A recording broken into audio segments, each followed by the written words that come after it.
লা ইয়াদখুলুল জান্নাতা জাসাদুন গুযিয়া বিল হারাম আও কামা ক্বালা নবী আলাইহিস সালাতু ওয়াস সালাম।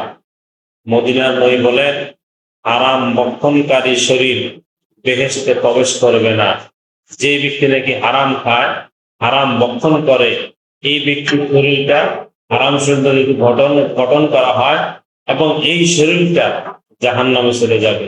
এই কারণে হালাল খাওয়া জরুরি, হারাম থেকে দূরে থাকাও জরুরি। হালাল খাইলে আল্লাহ পাক রব্বুল আলামিন দোয়া কবুল করেন, আর হারাম খাইলে আল্লাহ পাক রব্বুল দোয়া কবুল করেন না।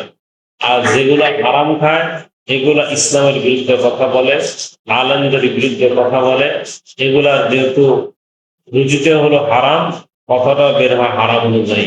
আল্লাহ পাক রব্বুল আলামিন আমাদের সবাইকে হালাল খাওয়ার তৌফিক দান করেন। আমিন।